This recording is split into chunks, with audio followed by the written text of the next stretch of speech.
को कंट्रोल करने की कोशिश कर रहे हैं। जी, अखिल स्वामी जी आपके पास आता हूँ, फिर मीनू जान और सुनील जी के पास आऊंगा। भारतीय जनता पार्टी थोड़ी सी अभी चुप है, उनके कमेंट्स अभी इतने तीखे नहीं है। वो उनको मना किया गया है, मैं आपको बताऊं, मेरे सूत्र बता रहे हैं, उनको मना कर दिया गया है कि बहुत ज्यादा अभी 10 दिन तक छीछा लेदर नहीं करनी है, G20 पास हो जाए,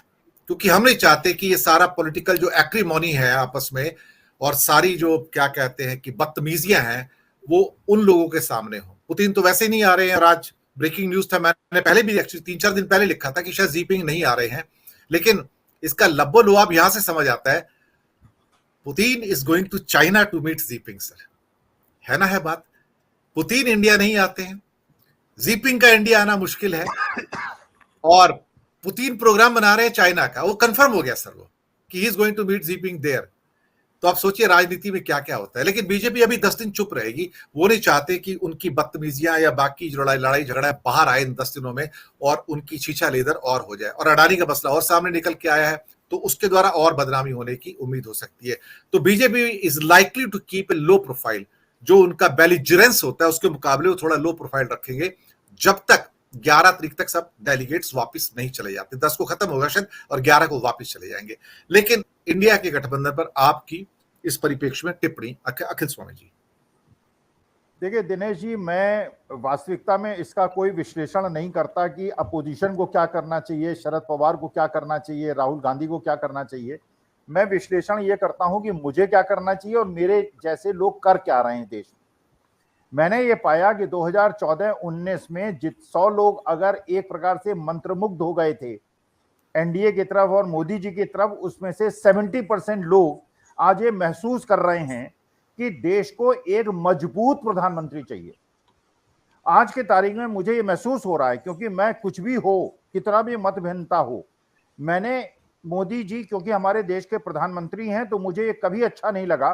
कि मेरे देश का प्रधानमंत्री इतना कमजोर प्रधानमंत्री हो, इतना कमजोर कि जब वो साउथ अफ्रीका जाए तो चीन का राष्ट्रपति सोफे के अंदर बैठा रहे और मेरा प्रधानमंत्री खड़ा रहे, और चीन का राष्ट्रपति उनकी तरफ न देखे और उनको वेलकम न करे और खड़ा न हो। मुझे अफसोस हुआ, क्योंकि मुझे अफसोस इसलिए हुआ कि पूरे आज तक जितने भी प्रधानमंत्री हुए हैं मैंने देखा है, चाहे पंडित जवाहरलाल नेहरू हो, चाहे इंदिरा जी हो, चाहे मनमोहन सिंह हो या अटल जी हो, विश्व के सभी राष्ट्राध्यक्षों ने मेरे देश के प्रधानमंत्री को खड़े होकर गर्मजोशी से और पूरा आदर देते हुए उनको वेलकम किया है, जो इस बार मोदी जी का नहीं हुआ। दूसरी बात मैंने ये देखी कि अगर चीन मेरी सीमाओं के अंदर घुस रहा है, जो पूरा लद्दाख का एक एक आदमी कह रहा है, तो उस राष्ट्र के राष्ट्राध्यक्ष की इतनी हिम्मत कैसे हुई कि उस देश के नक्शे में मेरे देश के अरुणाचल को दिखाया गया। ये मैं समझता हूं कि इस समय जो सबसे मुख्य देश के सामने उद्देश्य है, मेरे जैसे लोगों के सामने उद्देश्य है कि अगर मेरे देश का प्रधानमंत्री इतना कमजोर है कि अगर पुतिन जाते हैं चीन के अंदर और भारतवर्ष के अंदर G20 में नहीं आते हैं, चीन के राष्ट्राध्यक्ष भी नहीं आते हैं, और उसके बाद मेरे प्रधानमंत्री ने जब तक इतनी सदाशयता दिखाई कि चीन के राष्ट्रपति को अपने हाथ से चाय पिलाई और उनका झूला खुद झुलाया,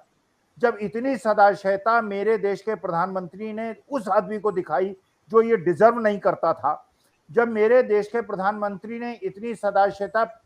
पाकिस्तान के प्रधानमंत्री को दिखाई कि बिना बुलाए वो वहां चले गए, उनकी पोती की शादी में चले गए, वहां जाके झप्पी लगे और बिरयानी खाई, और उसके बाद आज की तारीख में पाकिस्तान भी हमें आंखें दिखा रहा है, भूटान भी चीन से समझौता कर रहा है और एक प्रकार से हमारा विरोधी हो गया है। तो मैं ऐसा मानता हूं कि हमारे देश की विदेश नीति, हमारे देश के प्रधानमंत्री की इतनी कमजोरी मुझे अच्छी नहीं लगती। अब इसमें शरद पवार अगर इतने अपरिपक्व हैं और कोई भी अगर अपोजिशन का इंडिया अलायंस का आदमी, चाहे आम आदमी पार्टी का या किसी का भी फॉर दैट मैटर, अगर इतना कमजोर है कि देश की आज की स्पंदन को नहीं समझ पा रहा है, मुझे ऐसा लगता है जो स्पंदन मैंने समझा है आज के तारीख में बीजेपी का वोट, अगर आज इलेक्शन हो जाए 30% से ज्यादा वोट बीजेपी को नहीं मिलेगा, एनडीए को नहीं मिलेगा, और 60% वोट इस इंडिया अलायंस को मिलेगा। एक तरफा लड़ाई है और इस समय हम जैसे लोगों का ये कर्तव्य है। अब शरद पवार को हम नहीं डिस्कस करेंगे, हम किसी को डिस्कस नहीं करेंगे, हम ये डिस्कस करेंगे कि आज के तारीख में राष्ट्रहित में क्या है। अगर राष्ट्रहित में यह है कि अडानी जैसे लोगों का, जिसकी कलई रोज खुल रही है, और 5 बजे राहुल गांधी एक प्रेस कॉन्फ्रेंस करने वाले हैं जिसमें अडानी पे और पर्दाफाश होने वाला है, अगर इस देश के गुजराती जो पूंजीपति हैं उनको देश की सारी संपदा सौंप कर सारे गुजराती आपस में संपदा को बांट लें, चाहे वो राजनीतिक हो चाहे वो आर्थिक हो, तो देश को ये नहीं पसंद आना चाहिए। मुझे ऐसा लगता है कि देश को नहीं समझ में आ रहा है। तो ये लड़ाई जनता बनाम एनडीए की है। विपक्षी दल अगर चाहें तो जनता की तरफ हो जाए, चाहें तो एनडीए की तरफ हो जाए, उनका भविष्य हम लोग तय कर देंगे। हमें किसी विपक्षी दल की तरफ देखने की आवश्यकता नहीं। जी, मीनू जैन जी आपके पास आता हूं, जो अखिल